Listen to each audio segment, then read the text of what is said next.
Thank you very much, Mr. Ouidia. It was great. You completely draw the situation. You talk about legislation, you talk about risk assessment, you talk about neighboring country, you talk about transshipment, you talk about all the big issues in the fight against counterfeiting, the lack of cooperation from time to time with the private sector, the ex officio procedures, which is always a big problem. So do you have, I will ask to the participant if they've got any question for Mr. Ouidia.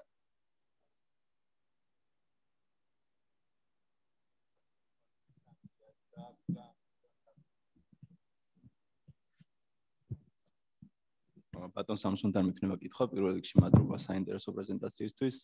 Ex officio. I have the question. First of all, thank you for interesting presentation. I will be talking about the suspension concerning the ex officio. If the customs officer suspended the ex officio the goods and could not contact the rights holder, and according to the legislation, he released in a month the goods, but in a month but later the same situation took place. What is he supposed to do? Just suspend the goods once again, or just release the goods immediately when we cannot contact the rights owner?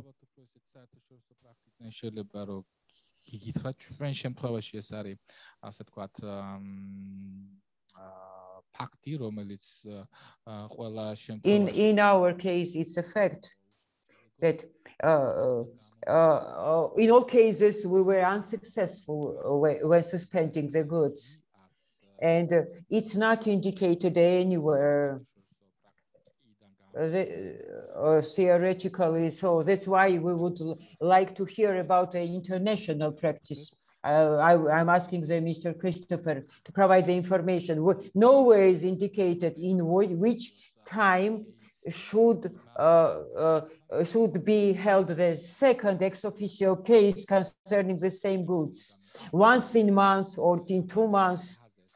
It depends on the customs office priorities, on the policy directions, the customs policy direction, and also the resources. And I reiterate that plenty of resources are spent in this direction. Mr. Cristophe, maybe you would add something based on your rich experience. Thank you very much. We are very late, so I will try to go straight to the point. Okay, I will share my screen. Please let me know if you've got it. Normally, yes. Yes. Okay, full screen. Okay. Thank you very much, Mr. Ouidia, because you summarized perfectly.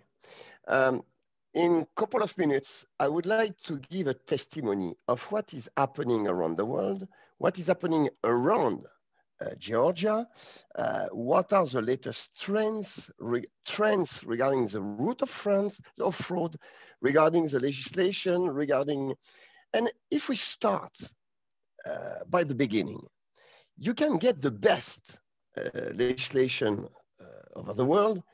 If you don't know where you have to look for the suspicious shipment, you will never use it. So I think that it's a kind of, first of all, we need to know where is the fraud. We need to facilitate the trade, but we need to control it. And to control less but better, we need to use specific techniques that we call targeting and profiling. I had the chance, as you mentioned, Mr. Ouidia, to go to Georgia a couple of times. It's always a pleasure. But I understand the frustration of the customs officer. When I'm talking about the frustration is, you don't get so many applications for action. You don't get so much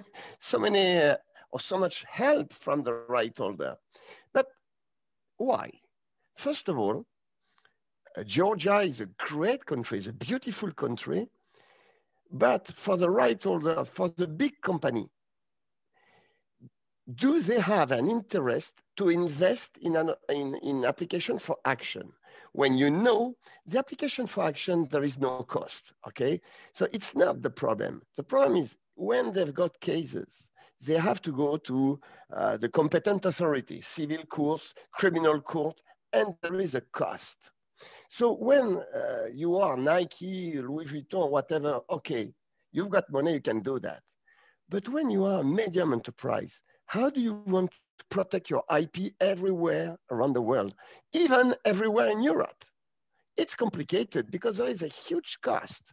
And for them, for the right, and I'm not defending the right holder. I'm trying to explain the reason why the Georgian custom officer in the fight against counterfeiting and piracy are really frustrated.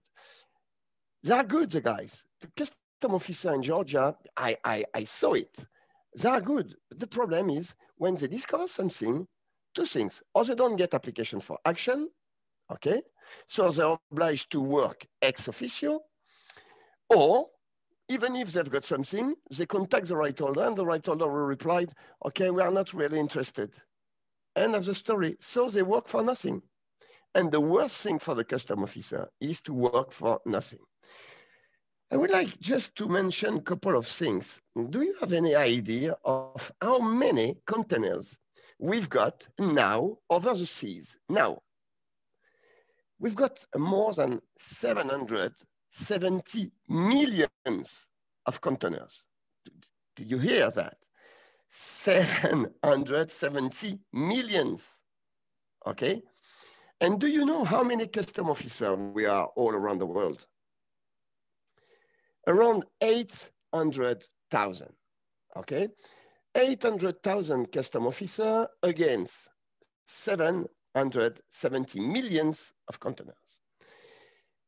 Just in the port of Batumi, we've got more or less, you will correct me, but I think it's normally in a normal year when we don't get pandemic, we've got more or less 300,000 containers, okay? 300,000 containers in Batumi means that we've got more or less, we've got more containers than custom officer in Europe, okay? So the problem is, how do we want to control? We have to control less but better. We need to get an appropriate law for your country. Of course, it's very good to get the EU regulation. The EU regulation, you know that I know it because I had the chance to draft it a couple of years ago in 2003. I drafted the EU regulation for the fight against counterfeiting and piracy in the EU with the member state, of course.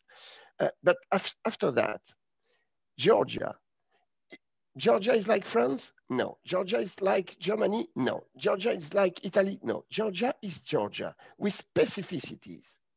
Land border, port and airport, big neighbors, transshipment place, transit place. That's the specificity of Georgia.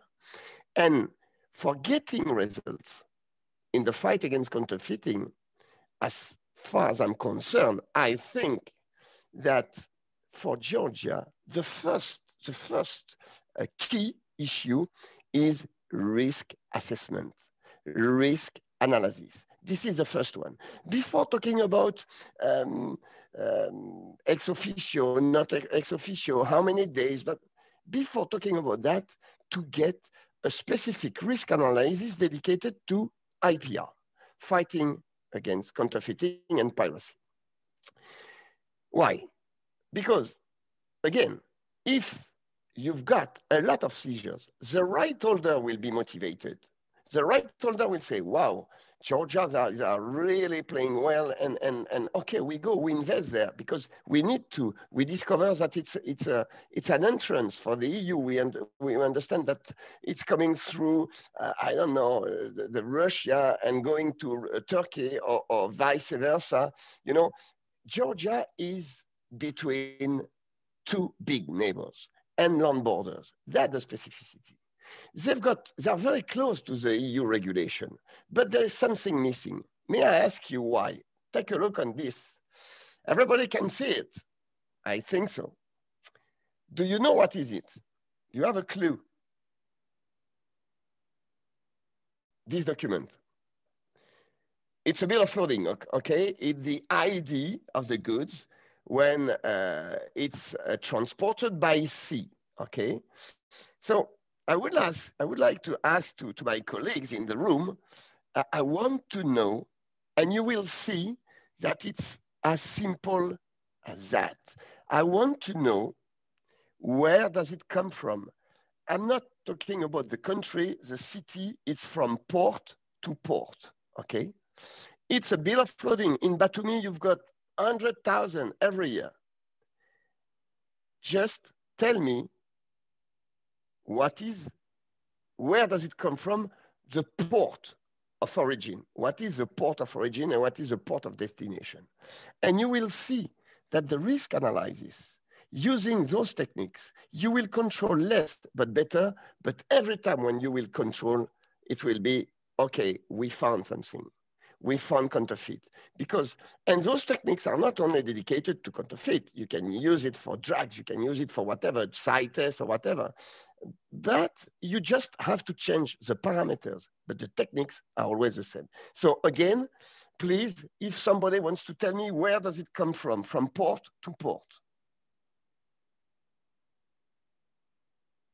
Do you have a clue? No? It seems that no. Ah. Nobody's answering. So who is working in a port in the room? Who is working on the port or on the land border, or somebody is working there? Somebody is working in Batumi, for instance? No? Nobody's replying. Of course, they are shy. Okay. So somebody told... Excuse me, somebody's answering. From Kenya to Hong Kong, he's saying. From Kenya to Hong Kong. Do you think that you've got another idea?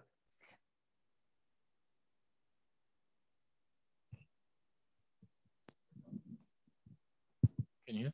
Ningbo. Ningbo is and then Hanjin. This is Ningbo. It's a port of loading and place of receipt. Okay. And what is the final destination? Final destination. I'm just a moment. Lufanko, Kenya, Mombasa. Mombasa. Okay. Okay, just thank you. First of all, thank you, because there is no crazy reply. There is just crazy question. Okay, so you don't have to be shy, and in 15 minutes.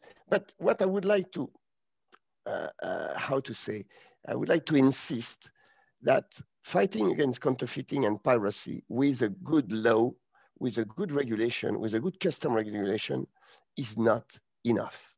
Okay, we need to understand what is the behavior of the right holders, why you will invest or not invest in Georgia. And again, you need to know, first of all, where do you have to target? Where are the suspicious shipments on the land border, in the airport, and in the port? So you told me it's come from Ningbo. Everybody agree or not?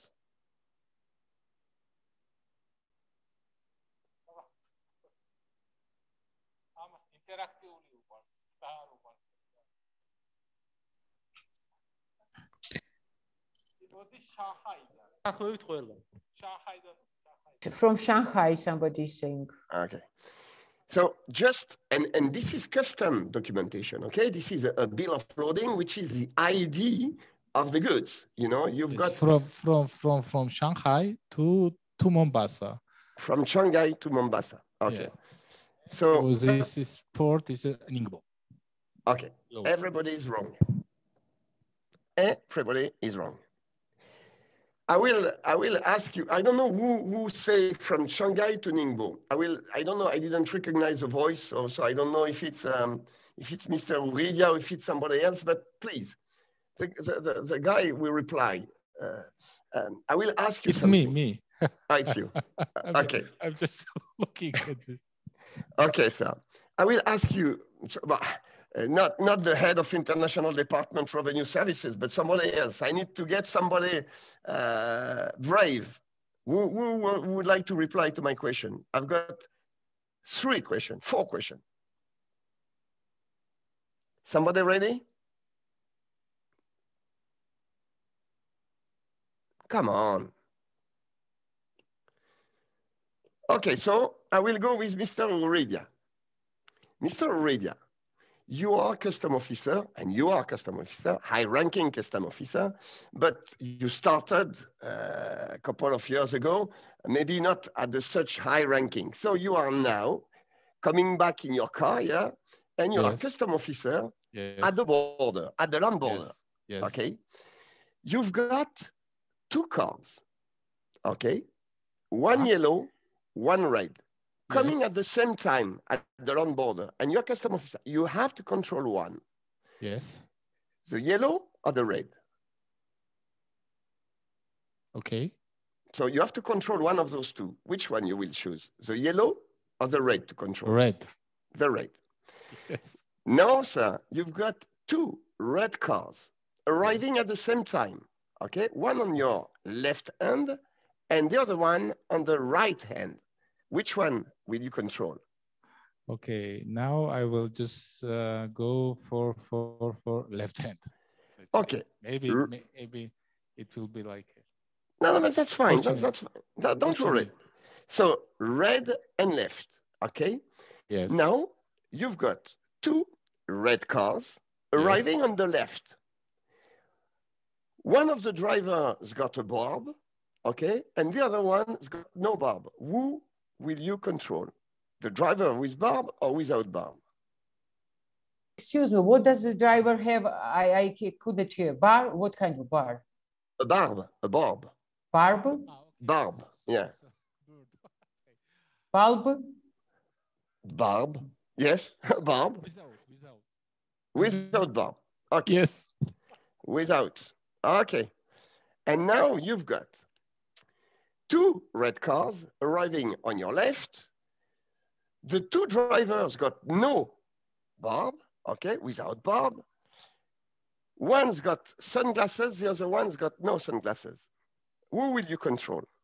Of course, with sunglasses. Of course. It's exactly what I call subjective risk analysis, of course, red and left, and a better objective analysis regarding without barb and sunglasses. The problem is the bad boys will always bring you, you know, on the sunglasses guys, okay, without barb or with barb, it depends. But they will bring you where they want to bring you. And when I was asking, where does it come from regarding this bill of loading? Everybody jumped on the sunglasses. Everybody told me, oh, it's Ningbo, or it's Shanghai. It's no. It doesn't come from Shanghai. It doesn't come from Ningbo. It's come from, if you can see, XMN, okay? Which is Xianmen. Here, you've got the booking number. What does that mean, the booking number? It's where they produce the bill of loading, okay? So, and Xianmen is a big, important port in China. So can you explain me the reason why? And we were talking about latest trends. And regarding the latest trends, there is one which is extremely important when you will prepare your profiling and targeting techniques. The information must be credible, coherent, and logical. Okay, we will work on those 3 pillars. Credible, coherent, logical. Is it coherent and logical to send from Xiamen, which is one of the 5th more important port in China, to do 2,000 kilometers by truck to go to Ningbo when you've got direct line from Xiamen to Mombasa? No, it's not coherent. So here you've got your first small criteria of profiling. Can you talk to me about this number, CACSU? Do you know what it is? Seal number. This number, CACSU, C-A-X-U, and this number. What is it? What is this number? It's a container number. Okay, it's a container number. Is there something wrong here? We have this, we may say, data base, which will allow us, if we will just put these numbers here, to indicate whether it's a suspicious, whether it's correct or not. Of course, I couldn't just do this by just looking at these numbers. But sir, there is something that you don't get, and which is absolutely crucial in the profiling techniques. What does that mean, CACSU? What does that mean when you are talking about risk analysis? CACSU, is it normally these 4 letters designate the maritime company, we agree, okay? But in this case, CACSU is not a maritime company. It's a renting containers company. Renting, they rent the container. And what is the specificity of rented containers? What is the specificity of the rented containers? Is that you can't make any track and trace. You will get only the previous port, but not all the route of the container. So when you've got rented containers, keep in mind that they hide, the bad guys will hide behind those numbers, because you will never know where does it come from the origin. You will know that it was previously to Turkey, for instance. You went to Batumi, but before Turkey, you don't know where does it come from.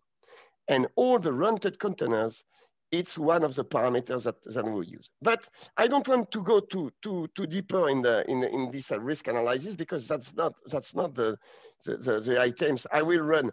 I just want to give you an idea of what are we doing now. I mean, the custom family all around the world. I repeat, we are around 800,000, and regarding the 800,000 custom officer, we've got half of the people working at the headquarters and so on. And so we are 400,000, 500,000 people in the port, in the airport, and on the land border. Just to give you an idea. In the total of the 16 biggest ports in China, okay, each second, okay, if we count the 16 biggest ports in China, each second, 320 tons of goods are exported. Each second. In the 16 biggest port in China. Keep in mind that China has got more than 150 ports. I'm just calculating, I'm just mentioning the 16 biggest. So in fact, the number of containers and the number of tons of goods exported, it's much more than that. 320 tons of goods exported by the 16 biggest ports in China. It just gives you an idea of what is facilitation, what is the trade, and we need to control it. If we don't get specific techniques, if we don't get specific approach, we will not be able to control less but better. And if we started to control too much, we'll get a huge problem with the importer, with the exporter. Everybody will complain, and we will be in trouble. So to control less but better, we need to put in place specific criteria for fighting against counterfeiting and piracy, and specific legislation. I will go a little bit faster, because otherwise we will lose. Just to show you this, and after I will stop it. But I will do during the second presentation. Otherwise, just for you to this is typical what they're able to do. This is a fake fabric. In Belgium, okay, in Antwerp, they did fake bill of lading, they did fake counterfeit goods, they did fake invoice, and they import all that, more than 100 containers in a fake fabric in Brussels. They never worked for Daewoo, they never worked for Brother. It was the Russian mafia who had this fabric. Okay, it's just to give you what they're able to do even in the heart of Europe. Okay, so if they want to do something in Georgia, they can do it. If they want to do something everywhere, they can do it. In front of us, as it has been mentioned by Laurent and by all the speakers this morning, we've got organized crime and they've got money, and they've got possibility, and they've got corruption. But if they want to enter in a country, they do it. I go very fast, and I will give you this, the latest trends, okay? This is for us the nightmare for custom officer. Take a look on this bill of lading. All those cases are genuine one. Eh? It's a real one. I'm not playing with wrong, no, it's real one. This one, when you analyze, it's come from Ningbo, okay, and going to Malaysia, okay, so they receive the goods in Ningbo, the booking is in Ningbo, correct, NGB, okay, they receive it, they load it in Ningbo, and they discharge it in Port Klang. Port Klang is a free trade zone, very dangerous, I say, regarding counterfeit and transshipment, globally speaking, regarding fraud in Malaysia, okay? They say that it's 40 feet, no marks means FCL, full container load. You know, all those, in fact, if we want to fight against counterfeiting and piracy, if we want to get results, we have to consider all the transport documentation like a scene of crime. And we are becoming scientific police and CSI, if you want, okay? It's a scene of crime, potential scene of crime. And we have to discover who killed, why, when, for what, and so on. Okay, we need to find the NDA of the murder, the NDA of the people who killed, and we can see it, we can guess. We will talk to the document, and the document will reply to us. And here, you see that they declare that it's 152 cartons, and it's polyester staple fiber, okay? Take a look on the number of the container, MREU, okay? And take a look regarding the container number. The new bill of lading. Now, another one. Now it has been in Malaysia, Port Klang, MYPKJ. The exporter is from Malaysia. The importer is two order. When you've got two order, it's dangerous. It's another criteria. And you've got it on a daily basis. Huh? So, but we know that it's going to Europe, to Malta, okay, Malta, and the port La Valette, okay? And it's 152 cartons, like previously. It's the same description of goods, polyester staple fiber, 40 feet, no marks, FCL. It's exactly the same goods. What did they do? It's the same weight, it's the same cubic meter. What did they do? I will tell you. They enter, keep in mind, remember this one, it was coming from China, going to Malaysia. They enter in the free trade zone, okay, and they change everything. The bill of lading, the invoice, everything, custom declaration, everything. Except that they committed one mistake. They kept the same container. Now they don't do it anymore, okay? But at this time, they kept the same container. And it was easy to see that what they do when they enter in the free trade zone, they change everything. And now the goods, it's not coming from China, it's coming from Malaysia, and it's not going to Malaysia, it's going to Europe. So they hide the origin, they hide everything. And regarding the security issue, it's really amazing because all around the world now, we've got more than 7,200 free trade zones. It's a big black hole, and they do whatever they want to do in those black holes. So that's the reason why we need, and sorry, because I had 2 hours of presentation regarding the first part, but I will talk during the second one. But just to try to summarize, we share the same passion, okay? You are very close to the EU regulation 608/2013, very close. You've got the problem with ex officio. Why? Because you don't get enough right holder who are interested to lodge application for action in Georgia because maybe they don't see the interest. But if custom officers are able to show them that there is a huge seizures, that Batumi is a very touristic place where they can deal with counterfeit goods, if they realize that there is an interest to work and to cooperate with Georgian custom administration, you can be sure that they will do it. So a good risk analysis, you've got a good you've got a good legislation, honestly.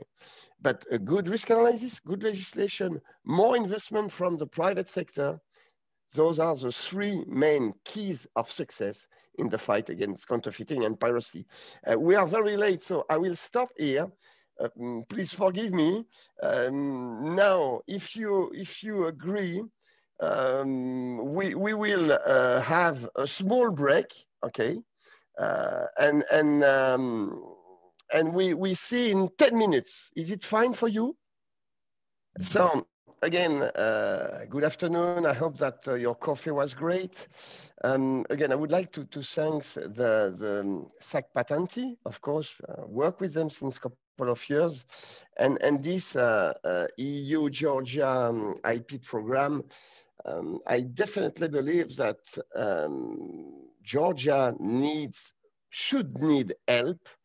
And it's not necessary to compare EU and Georgia, but maybe to get specific arms to Georgia to fight counterfeiting and piracy. That's what I wanted to tell. We will check if there is a possibility to organize something, maybe something more operational. We will see with Yvonne and the staff of the EU Georgia Intellectual Property Project. So coming back, and I will take 10 minutes, no more, or 15 minutes, no more, okay? Just to show you, when you've got risk analysis, when you've got a fantastic legislation, IP, like the 608 2013 EU regulation, you've got everything, except that if, again, I'm insisting on that, if you don't know how to detect the potential suspicious shipment, you will lose your time. Take a look, what are they able to do, okay? Regarding, for instance, cigarettes. They declare wooden pallet inside cigarette, okay? Easy, with the X-ray machine, we can detect it, no problem. It's a petroleum truck, okay? No problem, with X-ray machine, we can detect it. It's becoming more and more complicated, okay?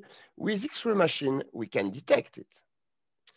But before going to the X-ray machine, we need to set up our risk analysis in order to say, this shipment seems to be quite bizarre because you have to destroy it, okay? And you've got cigarettes. Here, you can't pass through the X-ray machine because it's not useful because the X-ray machine will not penetrate enough. And inside, we open. It was during an operation. We opened this cistern, and inside you've got cigarettes. And if you don't get the right profiling techniques, if you don't get the criteria to detect it, you will never, ever find it, okay? And finally, I would like to show you a couple of impressive pictures in order for you to understand what is counterfeit now. We are talking about clothes, we are talking about watches, we are talking about jewelry, but it's not only that. Take a look on that. It's a pediatric vaccine. In fact, all is perfect. You've got all the blister, which is perfect. In fact, it's just inside water, and you will get blood and human tissues here, okay? And it's what we found in pharmacy close to Europe, okay? If you want to drink Pepsi Cola, enjoy your drink, but take care because they do it like that from time to time, okay? And I will maybe not finished like that, but I just want to show you what they're able to do. We had this example with the Russian mafia in Brussels, but take a look on what they're able to do in the US, okay? Through foreign espionage. They put fake microchips in the F-15 fighter jet. You know, it's a warplane of the US Army. Chinese succeeded to put counterfeit fake microchip to guide the missile, okay? That means that when you fire a missile, it will never reach the goal. It will go to another direction. They are able to implement fake microchip on the US airplane, which just illustrate what they're able to do, okay? They're able to do counterfeit toys, counterfeit games. This is a counterfeit helicopter, a real fake counterfeit helicopter. And finally, and I will finish with that, and I will give the floor after to Mr. Takakishvili and Mr. Uridia. This is for us what we see at the border of the world, because you know Georgia is a part of the world, but we see that everywhere, all around the world. I never ever believed, and I never saw so many counterfeit goods than now. And I've got 40 years fighting counterfeiting and piracy, 40 years, okay, in customs. Never. I had the chance to work in more than 152 countries, port and airport. And I can tell you that regarding, for instance, the COVID-19, it's a nightmare. We are talking about counterfeit and illicit. Huh? It both. We will not apply the same regulation if it's not counterfeit, but when we are talking about illicit trade regarding the COVID-19, it's a nightmare. It's a night regarding the respirators, the mask, the vaccine, you know, the vaccine. It's vaccine itself. We've found in Polonia, in Mexico, in Peru. It's a nightmare. And the biggest issue regarding the needles, the vaccine, will be definitely the postal traffic and the small consignment. Of course, the small consignment, the legislation has been presented in the TRIPS agreement, Article 60. Okay, but I'm sure that Mr. Takakishvili will present it better than me. Small consignment are for the customer officer a nightmare too. Thanks to the EU regulation, we can destroy it when we've got less than 3 articles and less than 2 kilos. We can destroy directly the samples of the goods, but it's a nightmare. We've got, just to give you an idea, for the postal traffic, I'm not talking about DHL, I'm not talking about FedEx. For the postal traffic, we've got more than 10 billion packages exchanged in 1 year, just postal traffic. If you add DHL, FedEx, TNT, and we've got billions and billions and billions counterfeit goods transported by small consignment, and small consignments, ex officio, the lack of knowledge regarding profiling, and all the big issues, are the big challenges that Georgia and the EU in cooperation will try to solve. So thank you very much for your attention. It was fast and furious. I beg your pardon. I just want to thank Mr. Uridia for his kind words regarding the long careers that we've got. And please believe me, I will be more than happy with the EUGIPP project, okay? I will be more than happy to help you if you need. Thank you very much. Thank you, Mr. Zimmerman, for your participation. And now floor is yours, Mr. Georgi. Thank you very much, Mr. Cristophe, and I hope to see you in Tbilisi, because I remember several years ago your perfect presentation in Marriott Tbilisi. and I recalled all the details as soon as I saw the bill of lading today. So I hope to see you soon in Tbilisi.